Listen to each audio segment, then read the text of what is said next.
This is your fortnightly instalment where I interview a trailblazing physiotherapist that has shaped the profession we are today.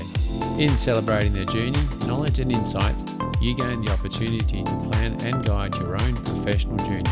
My name is Doug Carey and welcome to Physio+10. Welcome new and previous listeners to Physio+10. Thanks for joining us again. Our special guest today is Mick Hughes on the podcast. Welcome, Mick. Thanks, Doug. Thanks for inviting me on to have a chat. Look forward to it. Yeah, look, we get this rocking rolling starting off with like a bit of background. So can you just give us a bit of an idea about where you grew up and your early schooling? Yeah, so I grew up in country New South Wales, a little place called Tamworth, which most people would know from being the country music capital of Australia, if not the world. Fun fact, it also is the first city of light in the Southern Hemisphere. So another little tidbit of information there. So I grew up there. I spent my first 20 years in Tamworth, and I had a really good upbringing, really nice, sporty sort of, social sport, kind of place. It's one of those, small country towns where everyone's playing, footy on the weekends or soccer or basketball. And it was a really, really great place. And I went to high school there. And then after high school, I took a year off and worked and tried to save a few bucks and then head off down to the big smoke of Sydney to start the first of two undergraduate degrees. Like, just dive into that a bit more. Like, can you sing us a country song? Is that in your blood? No, it's not. It's one of those. I think all the locals, like anything, the locals hate the country music festival, apart from the business owners that thrive on it and make their annual income for the whole 1 month of January, and then they can kind of cruise through the rest of the year. But in terms of country music, the locals don't particularly love it too much. From what I mean, to be fair, I haven't lived in Tamworth for over 20 years now, so it may have changed. But yeah, it certainly wasn't one of my passionate areas of musical interest growing up. Yeah. And then in the family structure, like, are you youngest, oldest, middlest? How many you got?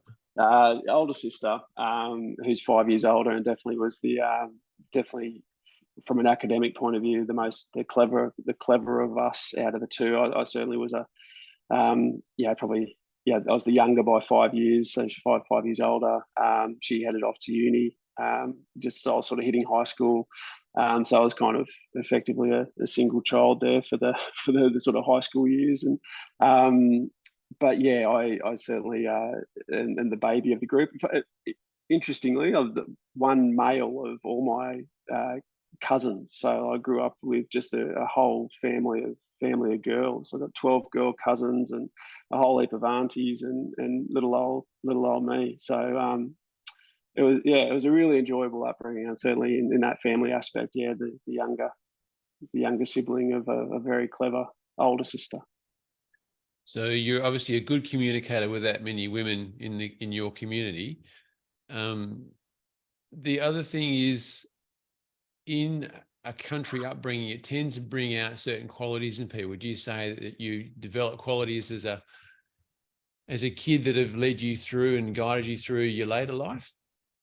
I think so. I think like the typical country rural upbringing, certainly there's some qualities there that from certainly growing up through the 80s and 90s in that country area. There's definitely some personal qualities that have sort of come through, and one for me, now that I've got kids, I always sort of make sure that I teach my son in particular and my daughter where possible, like to shake a hand upon greeting and look them in the eye, and have that really nice connection there. I think that's been lost over the years. Obviously, COVID, definitely threw out the fist bumps and the elbow bumps, but before that, definitely, that greeting someone with a nice firm handshake and looking them in the eye and saying hello and really sort of meaning it. That certainly was a big part of my upbringing, and that's sort of been passed on from older generations of males and females through my family bloodline through to now. I've tried to sort of instill that in my kids and family as well.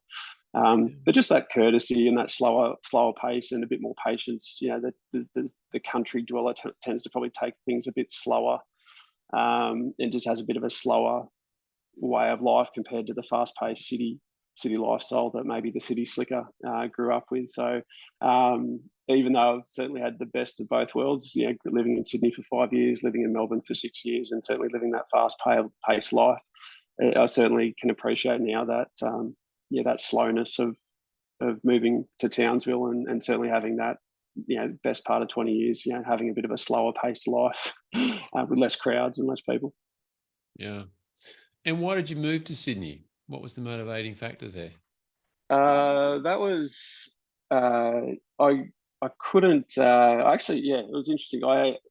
The year after, so if we from a high school perspective, I didn't get accepted into physiotherapy from an undergraduate level, and strangely, actually, in that year, I didn't get into physiotherapy, didn't get into exercise science. I actually applied for a Bachelor of Business at Newcastle University, and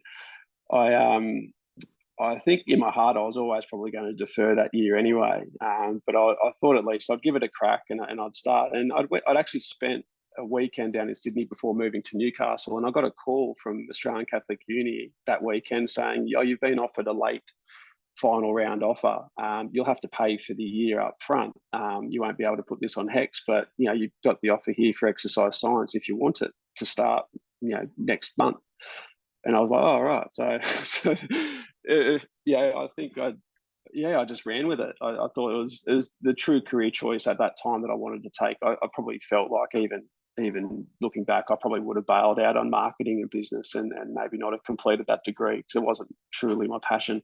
But exercise science at least was a career path I was ready to take, knowing that it'd probably open up a few doors later on into physiotherapy, which is what the goal was.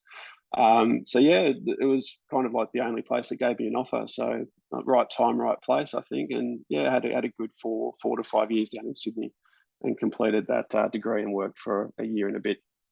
So it was a good time. You said your goal was always physiotherapy. Where did that come from? Like parents in the health sphere or a person you met? No. So parents weren't involved in health. Well, they are, but from an administrative point of view, they're not frontline health workers.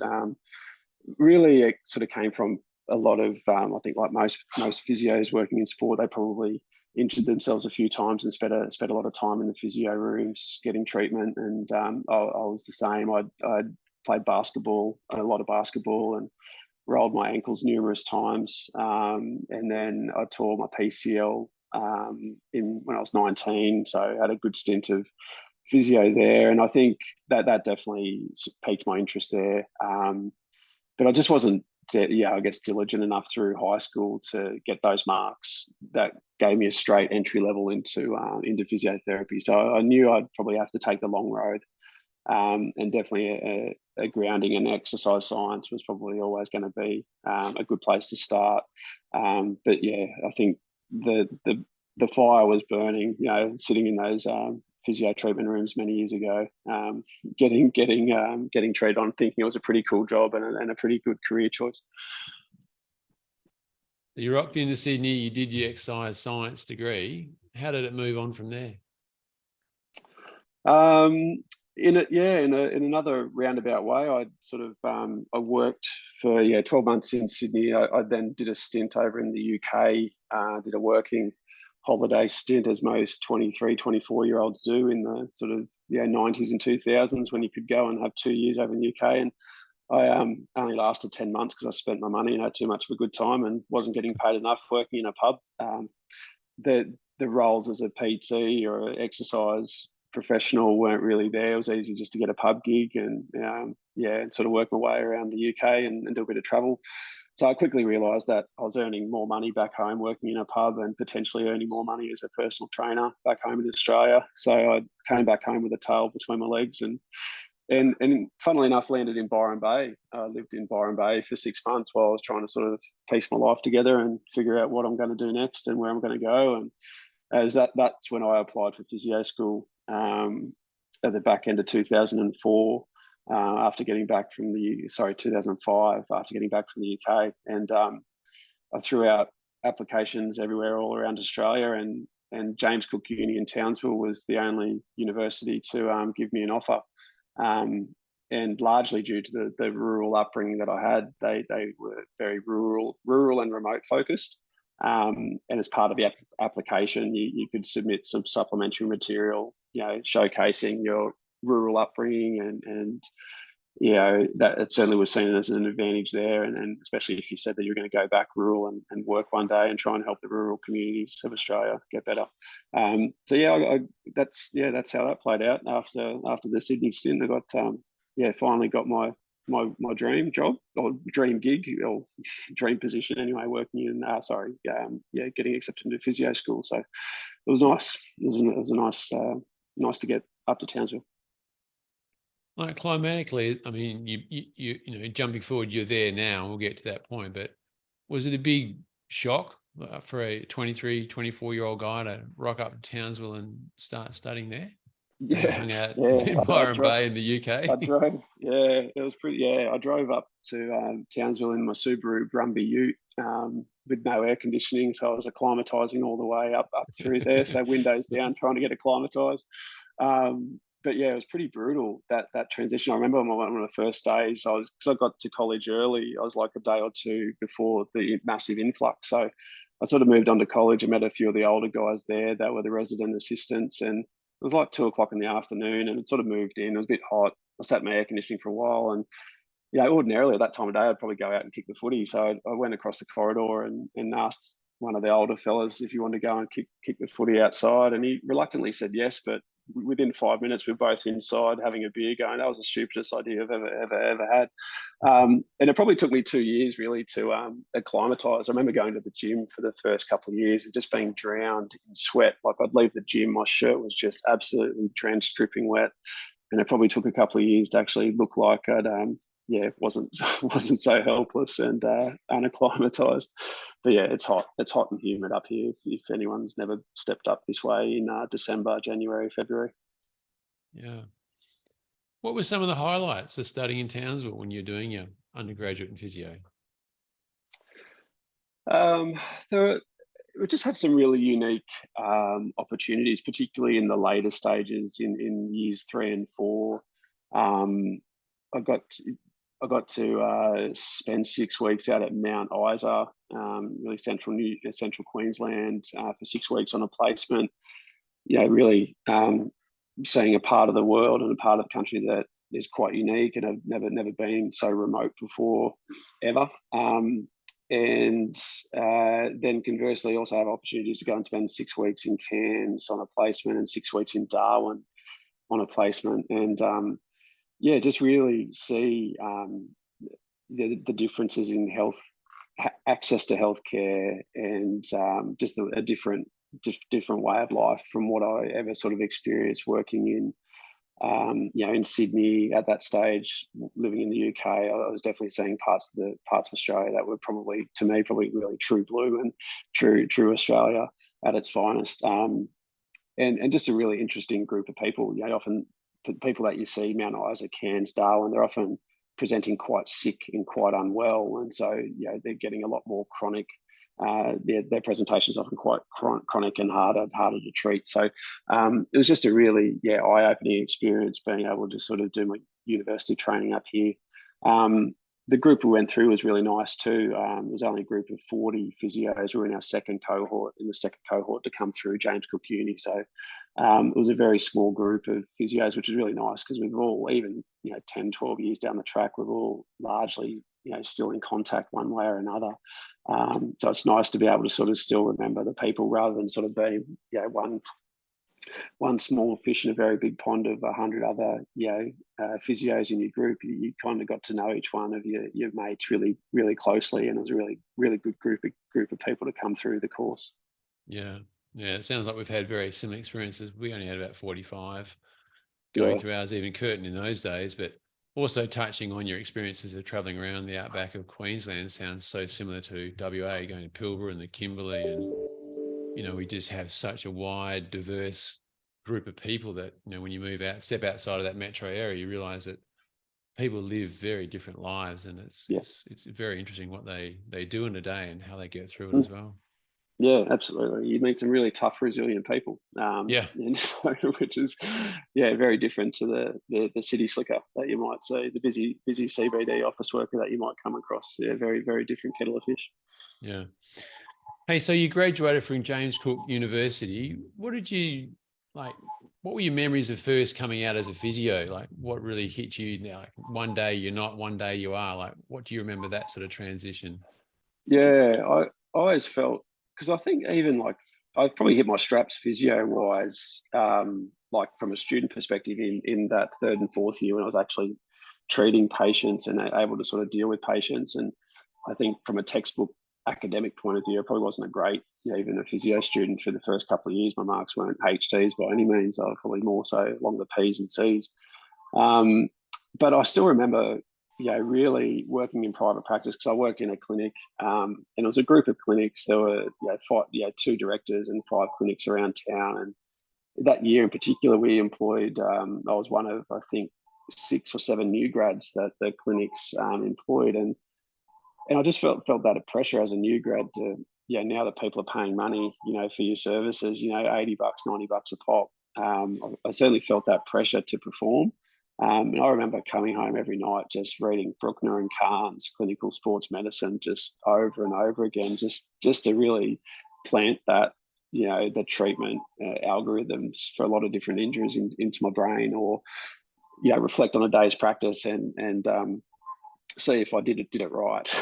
Because we worked in a pretty busy clinic, so you often wouldn't have those chances to probably reflect through the day. So you'd sort of come back home and be sitting on the couch, flicking through Bruckner and Kahn till midnight hours. So definitely that was a big part of those first couple of years, and actually it was a good clinic experience. In saying that, because I also got to spend some time at the private hospital that we also serviced a couple of days a week. So I really got some good orthopedic, acute day 1, day 2 orthopedic ward experience there, and some cardiovascular, cardio rehab, ICU, general med. So we looked after those wards at the private hospital as well a couple of days a week. So that was a really nice, diverse couple of years that I got to spend there working at the clinic in Townsville, which was great. And I think it definitely laid a platform for that, future private practice work, just having that diversity in the early couple of years. So you went straight from uni into private practice. Yeah. There were a few of us as well. So I think, talking to a few new grads these days, they probably don't dip their toe into, they don't feel confident enough to dip their toe into private practice for a couple of years of the safety net of a public hospital or some other kind of rehab facility where it's a bit more mentored and there's more time to see patients. But but I think like I was 29 when I graduated. I had an exercise science background. I'd worked as a personal trainer for a while and an exercise physiologist for a year or two. So I sort of felt confident in dealing with people, like taking a subjective, in terms of then treatment choices and rehab progressions. I was still green, very, very green, but definitely that confidence to be able to sort of, greet a person, take a subjective. I felt that was there, which enabled me to probably take that leap into private practice a bit more confidently. Yeah. Were you covering, like, is this when your sports, I guess, focus? Like, as you say, you came to physio, that degree later, so you're probably a bit more motivated to move on quicker. Mm. Is this when you made a conscious decision that not only was it going to be physio, it was going to be sports physio? Yeah. The clinic that I worked in, very geared towards sports. The director, he was the head physiotherapist for the Cowboys rugby league team. So just sort of seeing him, because at that stage too, the rugby league team here, the Cowboys, the role as a head physio was still part-time. So you would see him in the clinic quite a lot, and the players would come in for treatment, unlike now where every club's got 3 or 4 physios and you never see the players outside of the club for treatment, rarely, really. So having that experience and seeing that day to day sort of really excited me as a clinician. And then being able to work with some local rugby league teams. And then that first couple of years, be motivated to take the Sports 1 level, level 1, level 2 APA sports courses, and work with other physios that were trying to sort of follow that career pathway as well. So yeah, that's where it definitely started. And I think like having that exercise science background behind me as well, and having some exposure to sports physiotherapists along the way, I think that fire was always there to go down a sports physio pathway and get titling at some point down the track. So you'd say that was a pretty conscious decision then, as you said, you did your level 1s, your level 2s.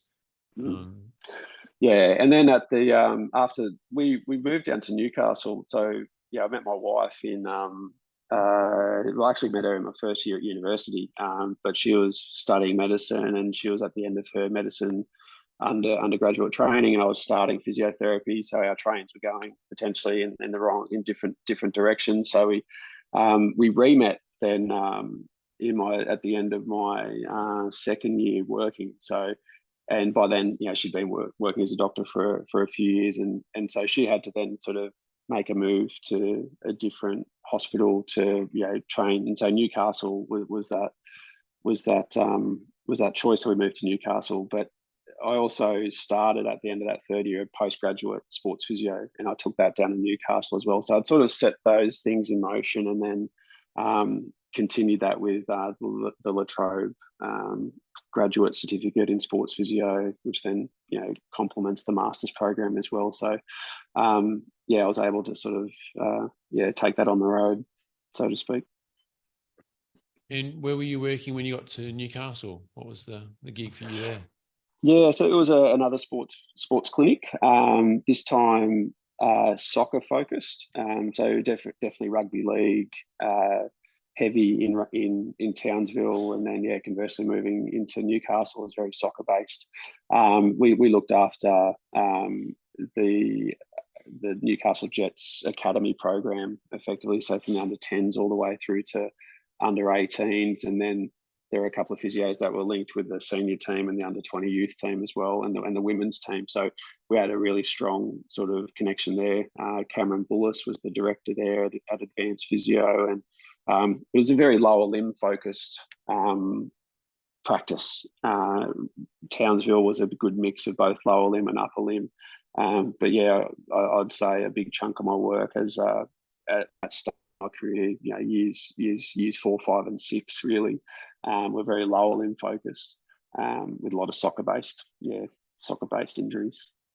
And just for those younger physios listening, were you making conscious decisions like, I want to now go and improve my lower limb focus and therefore I'm targeting this? Or was it an opportunistic move? Or like, how did you come to that decision? Which clinic in Newcastle you wanted to approach? Yeah, well, it wasn't a conscious decision at all. Like we moved to Newcastle without me having a job. Like my wife had a job all lined up, ready to go. So we just winged it. From my perspective, anyway, I did a ring around early before going down, obviously, and just got a lay of the land and met a few clinicians down there. And I did when I got there physically, I went around and sort of had a couple of interviews at some clinics, and there were a few that just, for me, what was important for me was to have almost like a clinic similar to what I had up here in Townsville, which was good treatment rooms and a gym. Not just a big open space with the pull across curtains and heaps of electrotherapy equipment, like what you'd normally see back in the 80s and 90s. I sort of wanted a clinic that had like a really good rehab focus that could utilize my exercise science background and my rehab bias, exercise rehab bias, I was lucky enough. That's where Cameron's clinic hit the mark nicely, and just as luck would have it, he was looking for a physio, and to me that clinic was the standard of care that I wanted to work in. So I think probably in hindsight it was a bit of a conscious decision to really push for that job and push for that interview. I certainly wasn't happy just to sort of go and work in a clinic that didn't fit that bill. And I think that's for any new clinician. I think if you've got a desire to work in a particular way, I don't think you should really settle where possible. I think I think it's easier said than done, obviously. Like if you're a new grad, you kind of need to sort of cut your teeth somewhere and do things. But I think along the way, you need to start making some choices about what kind of physio do you want to be. and then start aligning yourself with those kind of practices where possible as you get more experience and you get a bit older. Yeah, no, I think that's a good point. Like, as you say, where you can, but have a particular goal. And I was chatting with somebody else a couple of weeks ago on Physio+10, and they sort of unknowingly ended up in a 6-month acute neuro placement, which they thought would never happen to them. But this is Chris Perry, and he was saying that he actually really loved it. And if they'd had a job, he would have stayed on. But he'd always wanted to be in sports, and the job that he wanted to be at wasn't available. So he thought he'd do this for 6 months, and then he just kept pestering the other clinic, and finally saying, something gave, and they said, right, we've got a job, and he was in there, and his career took off. But he knew what he wanted. And again, it was interesting. He's also a late comer to physio. So maybe there's a maturity there, but there's no reason why people can't listen to this and think, hang on, well, maybe I can be a bit more directive in where I take my career in that sort of way. Yeah, absolutely. Early on, like if you do, I think ultimately you sort of have to be a sponge in those first couple of years and be open to different experiences, and that's where that hospital work was really, like, even though it was private practice work, it still got me some a different perspective on physio treatment, working from people literally day one post-op or hours post-op through to chronic neurological rehab at the hospital. And then really, the clinic work you see is you're going to see a little bit more of that subacute stuff generally. So just to have that breadth early, I think it's nice. And then you can sort of start to pick and choose what you actually do like. And after your first couple of years, you should have a pretty good understanding of what kind of physio do you want to be. And then probably start taking those steps with postgraduate courses and, PD courses that align with your career goals. And that's a nice little segue. We're sort of funneling down from exercise, physio, sports, and not knowing your middle name. I'm assuming that your full name is Mick ACL Hughes. So how was it that you became so interested in the ACL? You said you did your PCL, but where did the ACL come into it? Yeah, well, that came from when I worked at Collingwood with the netball team. When we moved to Melbourne in 2016, I'd worked in a clinic for 6 or so months, and lucky enough and interesting. It might sort of flow on with some of the other questions later, but I got a gig working at Collingwood netball, and the dynamic of netball in particular with that environment. It was my first ever head physio gig. Where I was, the top person, answerable and accountable to, a lot of the daily ins and outs. We had a doc, we had a sports, we had an S&C coach, doc, and myself from a high performance team. So we didn't have, multiple physios to sort of lean on or make decisions. And then we had the coaching staff. So knowing that knee injuries, in particular ACLs, were going to be a potential hazard for our team, and also having an ACL reconstructed athlete on our list who was 6 months post-op, that kind of really forced my hand there into really taking a deep dive into the ACL world. So that's kind of like how it started. It kind of it started with came from fear of failing and making sure. And primarily, I wanted to reduce any chance of ACL injuries happening on my watch. With the club, with netball, it's quite unique. You've got 10 players that are contracted with the club. 7 of them will always basically play every game. The other 3 will basically sit on the sidelines and come on when needed. And then beyond that, you've only got 5 reserves who are effectively getting paid a pittance to turn up every day of the week and train. And obviously, because they're not a contracted player, they're probably obviously not to that same standard of a contracted player. So, you really need to look after that contracted 10. If you look at AFL lists, you got a squad of 17 will play every weekend, but you'll have a squad as deep as 44 players or 40 to 44 players. NRL, you'll have 17 players line up every week, but have a list of 30. So you had a bit of margin error in those other sports, whereas netball, for me and working at Collingwood, we had very little margin for error. And so that was kind of my approach, was that if I could reduce the risk of any ACL injury occurring on my list, it'll also too negate the risk of a lot of other soft tissue injuries below that. So I kind of sort of set that bar high to try and mitigate any risk. And then obviously working with an athlete who was going through her rehabilitation as well, I sort of got the rehabilitation insight on how to really get the best out of her as well over that period of time. So yeah, that's where it all started. Right. Well, I want to ask one question on that and then jump back in time a little bit. So what is it like to become the head physio in the high performance team as opposed to being a physio? Yeah, it's quite daunting. And I think as a new grad, I was probably cocky, thinking that I probably could have had that job earlier. Being a bit older, and I'd sort of look at my boss and think, oh, yeah, like the head physio gig, it's not much to know. You run on the field, you grab a few injured people off the ground, you strap a few up before they go. I could do that and manage them, obviously rehab. And I thought, oh yeah, I'm probably pretty good with that. I think, but in hindsight, there's so much more to being a head physio than just being able to strap an ankle, get someone on the park, and put a rehab plan in. There's so much, psychology involved in motivating athletes to rehab and turn up. Just dealing with coaches and strength and conditioning coaches and working across multidisciplinary teams with the doc and sports science. Like there's just so much relationship building and having good relationships across the board. It takes quite a mature person to sort of be able to handle that role really well, and also obviously feel the pressure at sometimes and have hard conversations about player management. Who's playing this week? Why is this player not playing? What's wrong with them? How come they can't play? Or, having really tough conversations there outside of just, oh, this is a grade 2 ankle sprain. This is what we're going to rehab. It's much, much deeper and harder than that. In hindsight, I'm glad I didn't, ever put my hand up for a position like that earlier than what I did. But by 6 years, when I applied for that job, or when I got asked to do that job, I felt I was ready. I was 30, 33, 34, 35, and having a bit of clinical experience and having completed some postgrad courses and having looked after some sporting teams for a while, I felt like I was ready to take on that gig. But yeah, it's a challenging role. Yeah. So I want to now go back to the Newcastle, because every transition is always kind of interesting. So at some point in time, you decided to move on from Newcastle down to Melbourne. What was the motivating thing there?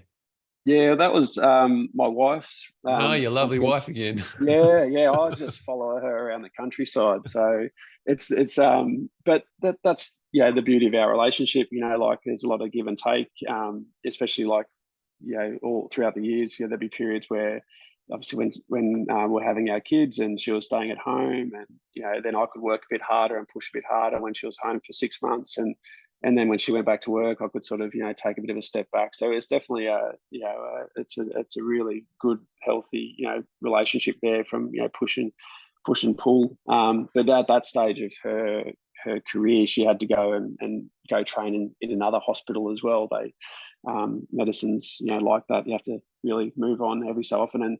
And so, we had the opportunity to go to Melbourne, and we just jumped at it. Sydney was on the table again. I wasn't really fussed on going back to Sydney, and we just thought we'd give Melbourne a crack. And we had a great 6 years there, and we probably could have kept on staying there.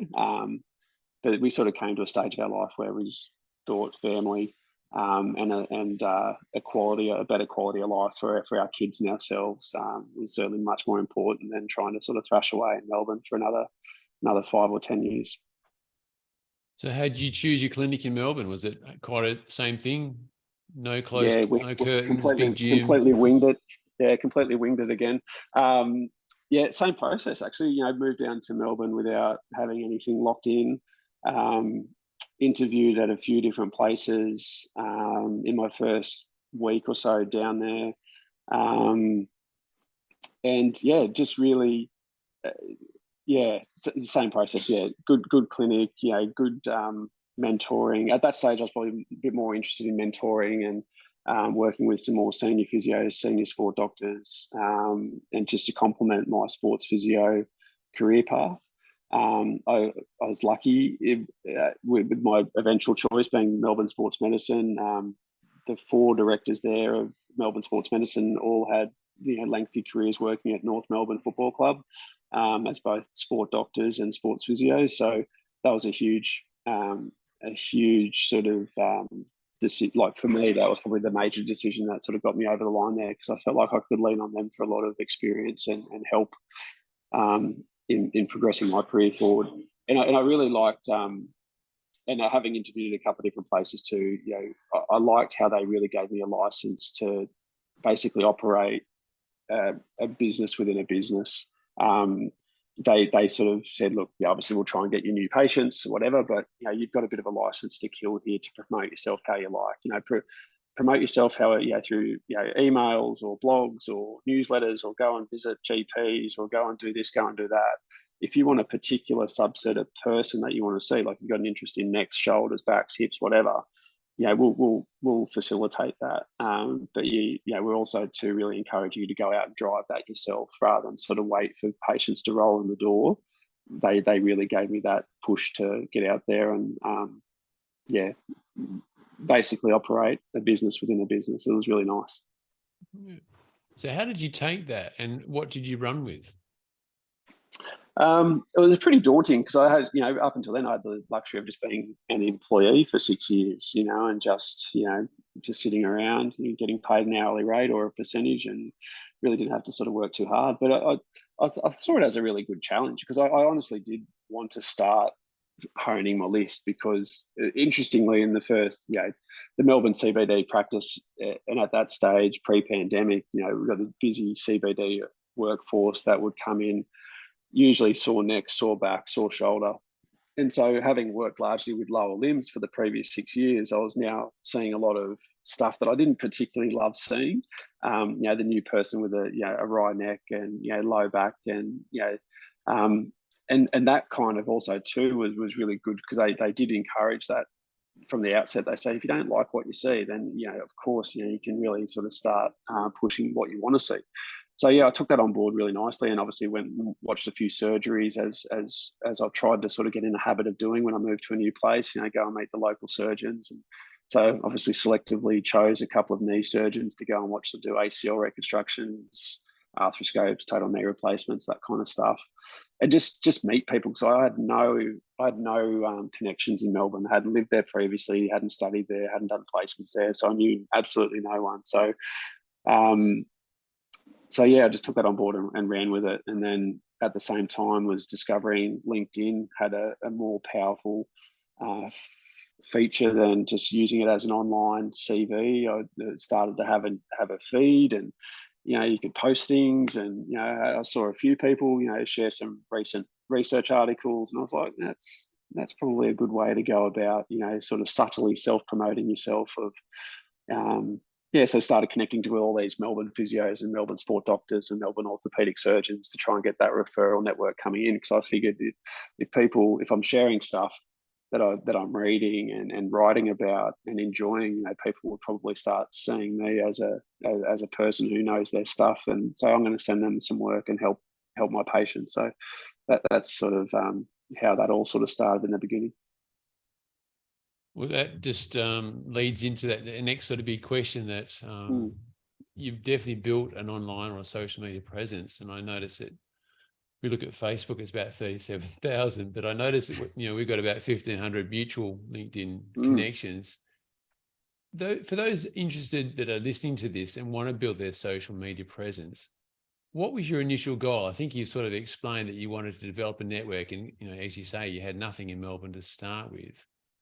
So how much time are you committing to your social media presence in those early days?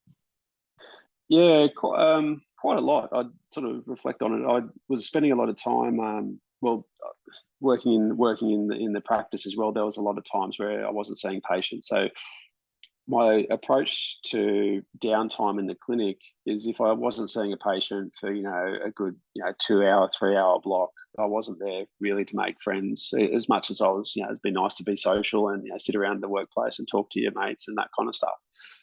I would sort of use that time to read recent journal articles that I had access to, because I was going through the Masters of Sports Physio, so I had an open database of full text articles that I could read and digest. And and so then I sort of started turning those into blogs and sort of working through that. So that was definitely the approach there. And I think like that when I wasn't doing that, I was also catching a lot of trams and using my time on trams and public transport really wisely as well. So rather than sit down and just scroll meaninglessly through Facebook or Instagram, I was trying to formulate posts and write posts or read more articles and really use that time wisely there on public transport. And specifically chose not to drive to work. Trying to sort of have my hands free so I could do work and write those posts and curate those posts early on in the piece. So that was how I sort of got that started. So definitely a lot of time in downtime in the clinic, downtime on public transport, and I think probably at that stage too, probably we had young kids that often might need late night feeds, so I'd put my hand up for the late night feeds and rocking the baby to bed and doing a little bit of scrolling and posting at that time, and so like trying to sort of use. And look, it probably went fairly deep on it, and I think taking a look back now, I probably was obsessed a little bit early on, just trying to sort of write the next thing and do this and do that, and it's very all consuming. But I think early on, especially for where I was in my career, it was something that I had to do. Like you had to sort of start, especially not knowing anyone in Melbourne, and really effectively using that as a good marketing billboard to your services and what you do and what you're good at. It was something that I had to do. Yeah. You mentioned summarizing and I guess highlighting different research articles. What other ones did you find gave you some good traction? What other types of posts? Videos definitely work really, really well back then and still to this very day. Any video typically that involves someone moving, jumping. I'd posted a lot of jumping, hopping, landing, clinical assessment videos early on. Single leg hop for distance. Jumping, landing exercises. But I think it's all well and good just to sort of put a video there, and that was probably the big difference that I felt like I was making there was not only just showing someone more often than me in my chinos and work boots, which I got a lot of rubbish for, but part of that was also to supply some evidence to go with the video. I think at that time, and it's probably changed a little bit now, there's a lot more people doing it. But back then, I think a lot of people were just posting themselves doing a squat or doing a lunge and not really providing any value. But that's where I wanted to make a difference, is that if I was going to do a jumping video or a hopping video, I was going to demonstrate the video, but also hey, there's a recent paper on hop tests, or the recent ACL paper that shows limb symmetry index is important for return to sport. I complemented the video with something of value. So that's where I was trying to sort of make a bit of a difference there. Yeah. And with all your social media forays, have you had any unexpected consequences of them? Yeah, I have. Well, I actually, the gig at Collingwood was on the back, and getting that job as the head physio was actually on the back of writing a blog where the head coach of the netball team had read, and she thought that I must know my stuff, and so she emailed me on LinkedIn and said, I've just read your recent blog so it was a Q&A blog, and it was funny because the guy that I interviewed for this blog was the strength and conditioning coach of the Firebirds, the netball team that was in the competition. And he reached out to me saying, I've got this really good idea. Let's do a Q&A style blog. I've been reading some of your blogs, and I think I've got something to sort of add there. And initially I took a step back and was like, who's this cocky guy, just wanting me to do an interview with him. And I sat on it for a day, and I thought, you know what, it's probably something different, something unique. And so I fired him off a series of questions, and he emailed me back a week later, then I posted them up on LinkedIn. So they had a connection together. So she knew of him. And then when I posted the blog, she read it, thought that I must know my stuff, called me in for an interview, interviewed well, and got the gig at Collingwood. So that was probably the coolest sort of side effect to social media. Yeah, other than like the natural progression over time, being asked to, consult with, some, sporting teams internationally and work with some, give advice and recommendations to some professional athletes around the world with their ACL rehab and that kind of stuff. It's certainly been a nice knock-on effect, and also too recently being able to sort of be seen as someone that might be able to contribute to research papers as well. So I was lucky enough to be seen to be a co-author on a couple of papers, which has been a really nice feather in the cap, on the back of some of that early work, and growing that area of my professional career to have a bit of ACL expertise there. So that's been a really nice overflow. Yeah. A bit topical at the moment, but still on that thing of ACLs is this thing about surgical or conservative treatment. For those that are sort of faced, particularly younger physios that are faced with this sort of situation, giving advice on the matter, what's your key decision-making parameters when you speak to patients about surgery or a conservative approach? Yeah, it usually, there's probably two things. First and foremost,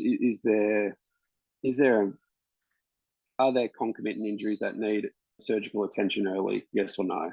So is there a repairable bucket handle meniscus tear that needs to be fixed? That kind of almost like overrules a lot of those early kind of decisions about one way or the other. And so if it's a pretty straightforward ACL injury, maybe decent bone bruises they all have, maybe a slight MCL injury, whatever it may be, then the next sort of question I ask is, do we have time? Do we have time here? For a couple of different reasons. Like if the person's not getting paid to train or play for their sport, and they do have the luxury of time here, and there's really no great urgency for them to be back 9 months on the dot from today, which the vast majority of people will meet won't have that decision to make. It's always the in-house, in-club physios that are going to have to make that decision. But us working in private practice, we will vastly, people will meet, will vastly have time on their side, and not such an urgent rush into having surgery. So if we can, I certainly try to say, okay, well, let's rehabilitate first. And if we can spare 3 months initially for a lot of positive reasons, get the knee strong, get the knee quiet, have time to actually sit back, take a breath, rather than let the emotion of the injury really cloud your judgment early. Just take time. That's my, and if we've got that time, let's take it. Let's take those 3 months. And now what we're seeing positively is that potential chance of the ACL healing as well. If we brace it, that work's not quite yet published yet from Steph Philbay and Jane Rooney and co. and Tom Cross. But I think when that paper's published and we can get a clear idea as to how successful this bracing protocol is, and how that can certainly change the narrative from that early ACL injury to, basically requiring immediate surgery to, hang on, let's see if we can brace it and, let it heal if we can, and at least be one of these lucky people that can heal, and then rehabilitate you beyond that.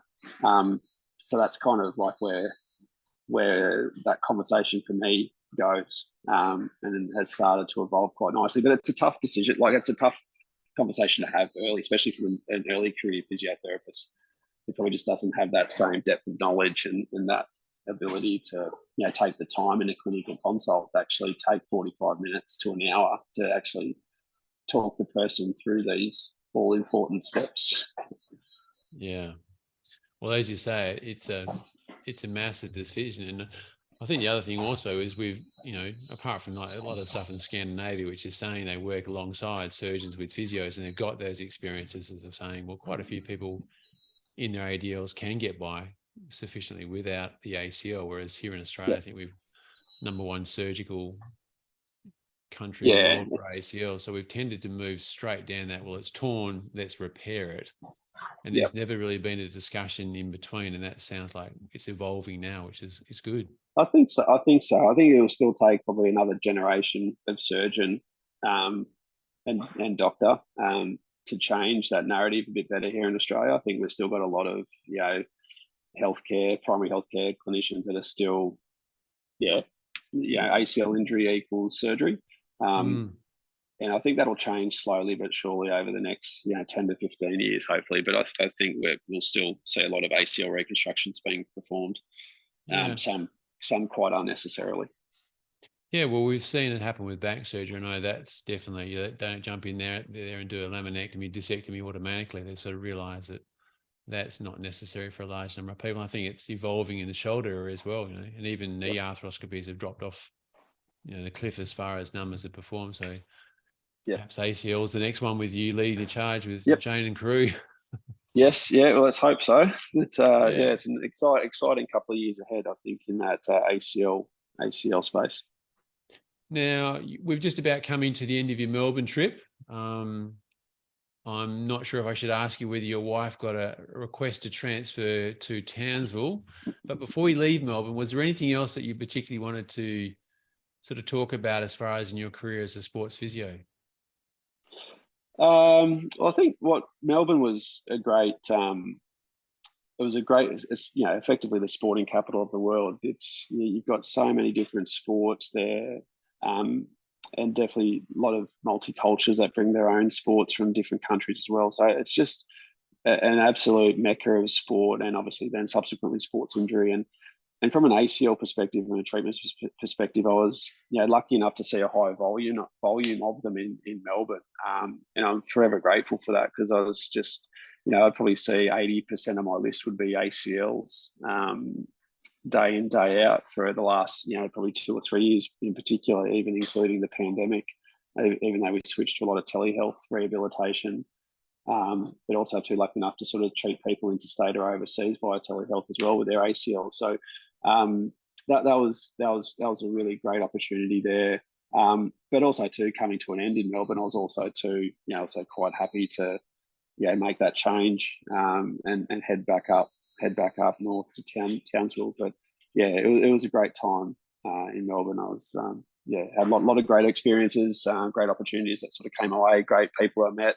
And a lot of doors have opened up, and have since those doors will always stay open. And the people been able to work with, obviously with likes of Randall, setting up Learn.Physio down there as a business. The La Trobe University crew that I've been able to sort of be able to work with, from a presenting point of view, but also to helping out with their research trials and all that kind of stuff where possible. It's been really cool. So we head from one end of the Great Dividing Range to the other. The shape of the football changes halfway and goes back to being an oblong at the end of it. Why did you move to Townsville? Yeah, well, once again, wifey got a job offer. So this time it was definitely a joint decision, because we were both, at that sort of at that stage where we're both really happy professionally, and she definitely could have stayed on in Melbourne.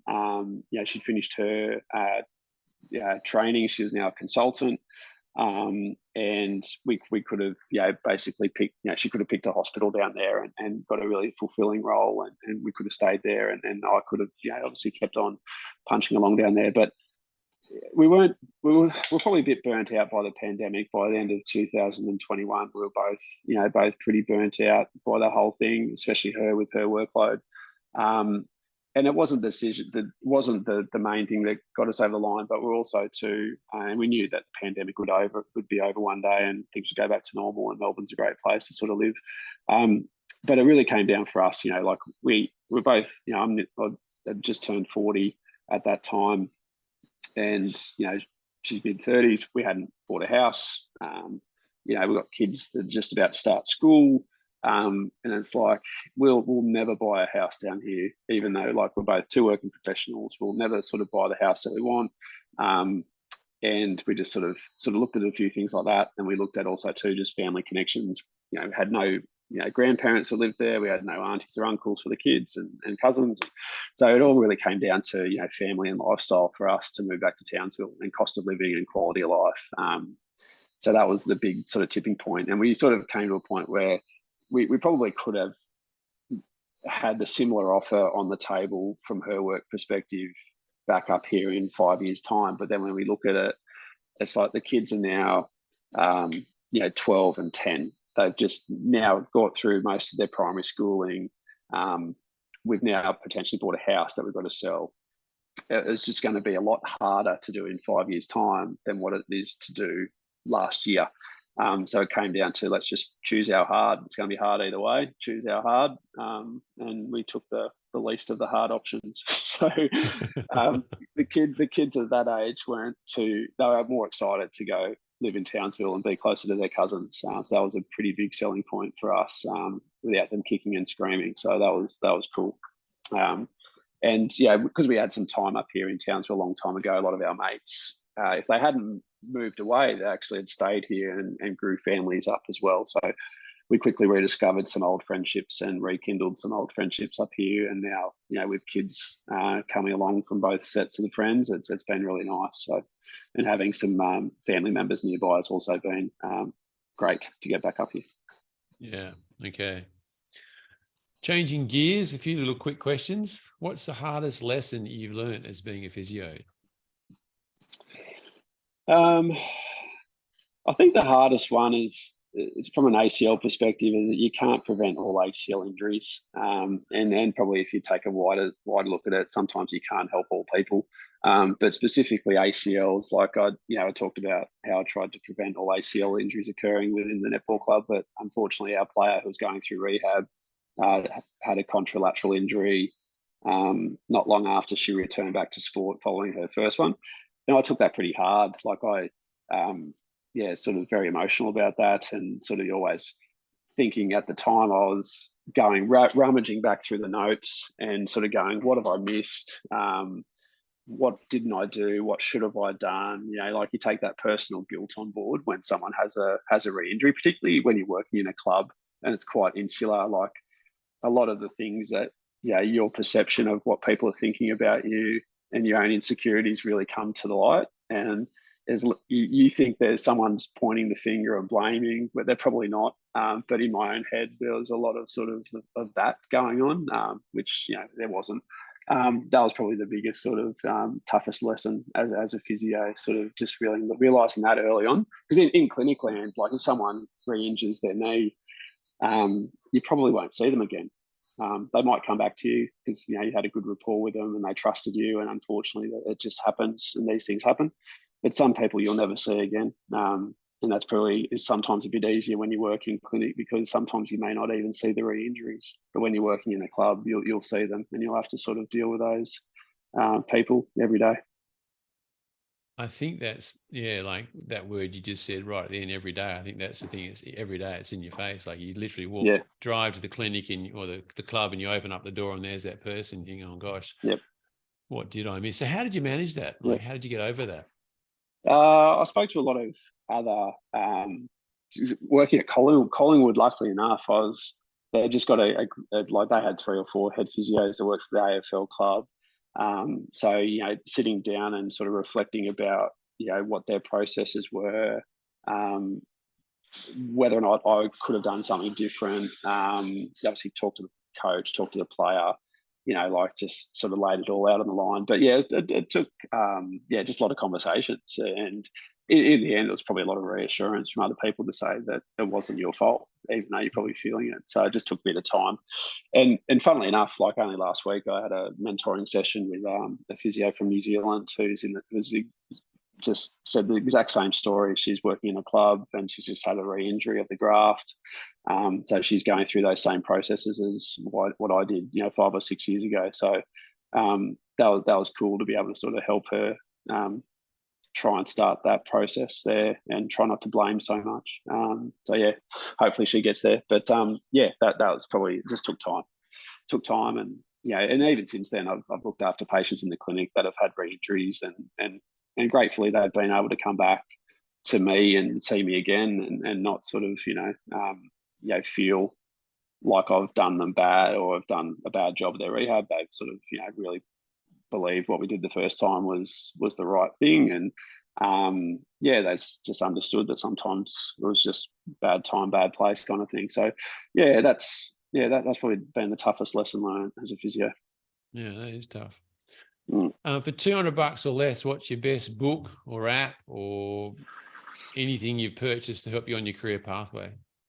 Oh, it's a good one. I think there's a couple of like cheap apps. Like we've got a handheld dynamometer in the clinic, which is reasonably cheap, which does a good job. But also like the good old fashioned crane scale.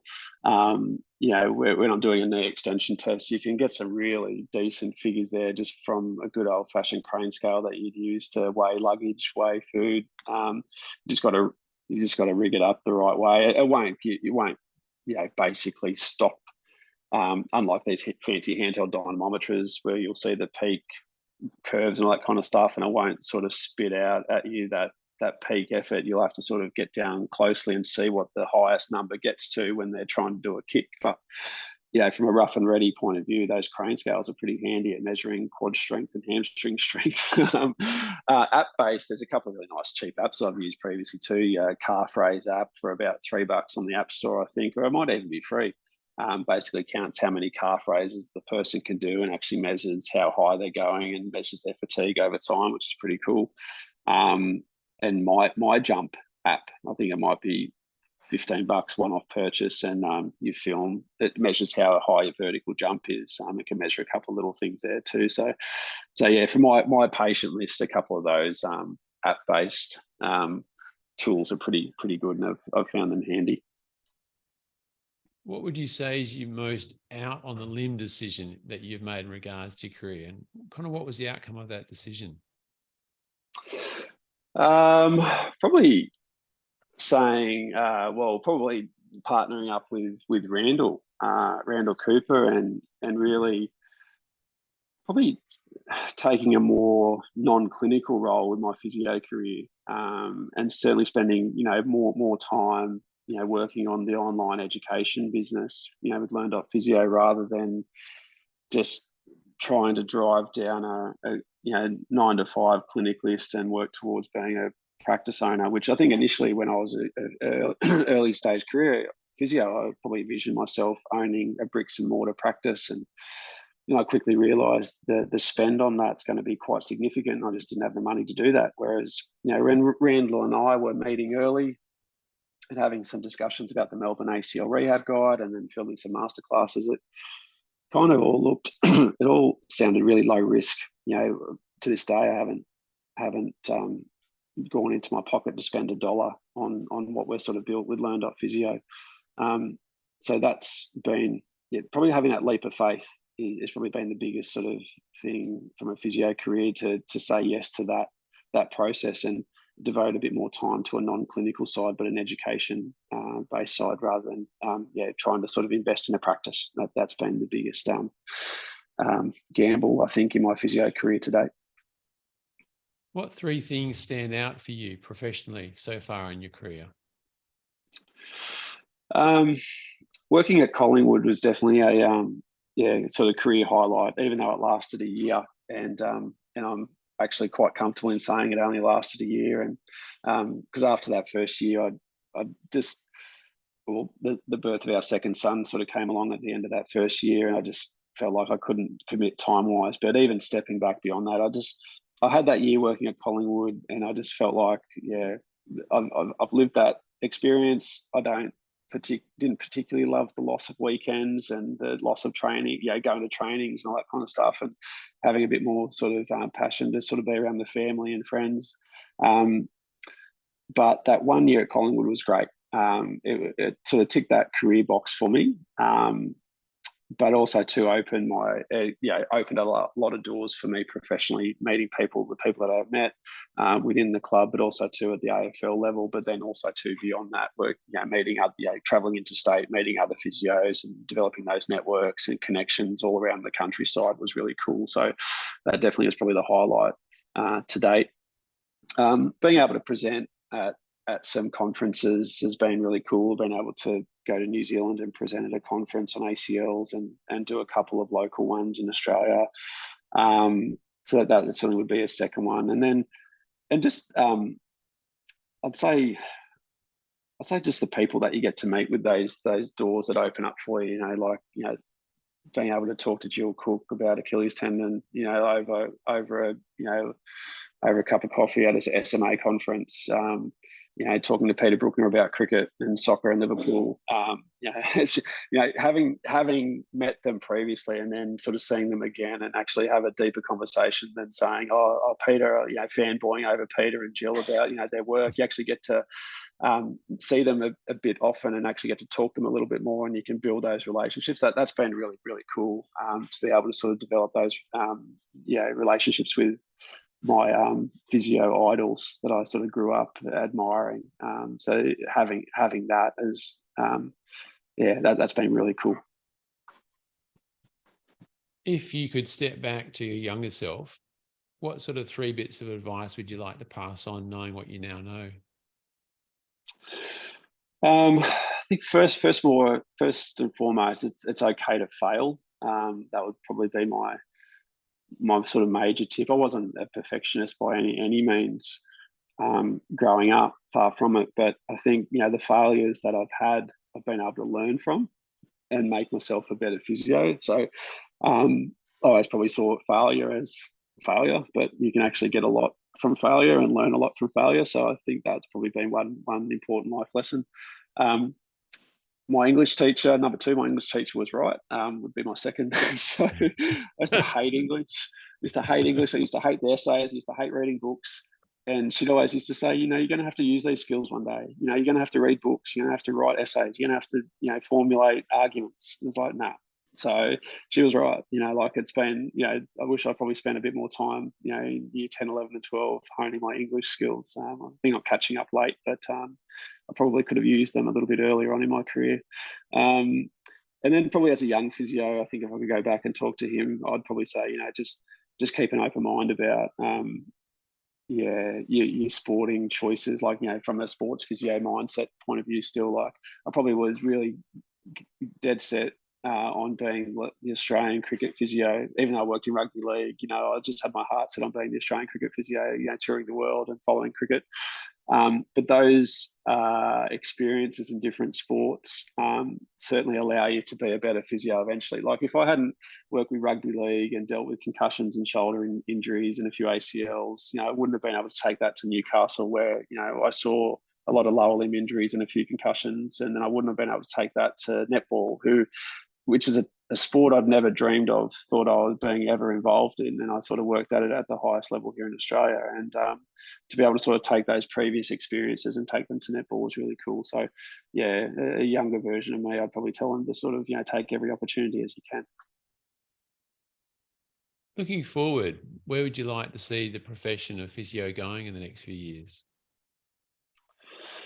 I'd love to see a bit more Medicare support for physiotherapists, probably from a group exercise point of view, and to help people with knee OA, hip OA, chronic musculoskeletal conditions. I think there probably isn't enough support for those particular patients. We've got Medicare EPC, but those 5 sessions a year probably isn't good enough for a lot of things. It's a nice place to start, and I think we probably should be pretty grateful for those 5 sessions. But I think to make a big difference, we probably need some better support. The support of group exercise classes to help knee OA, hip OA, those kind of things can make a huge difference. So, reading a recent article about the cost of total knee replacements being, in excess of $25,000 to the taxpayer. Yet, a group funded exercise program costs $1,000. And if we can reduce, those amount of total knee replacements that are being done every year, that, some of those people need to get total knee replacements done anyway. But if you can push them back as long as possible, we're going to be saving. So to me, that kind of stuff is a bit of a no-brainer. And I think if the physio profession can, evolve and we can keep advocating for that over the next, 10, 20 years, I think we'll start making a big difference.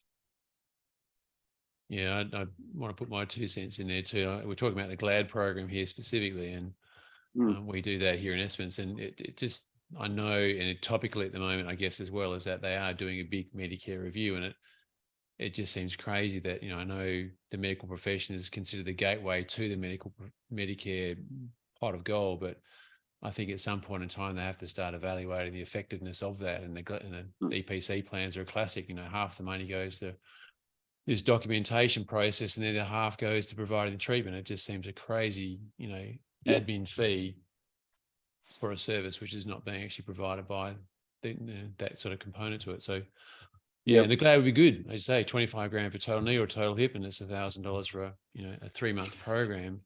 It really should be something which is just straight away. And I know women's health physios will be same thing about pelvic floor retraining exercises instead of having a lot of the surgeries that go on as well. So it would be great if, as a profession, we could continue to advocate both to our clients, our referrers, and our politicians that there are a lot of cost savings to be achieved if they can get over the politicking of saying the only person that has access to Medicare is the medical profession. Yep, that's right. All right. And then the big one, where is Mick ACL Hughes going to be heading for the next few years?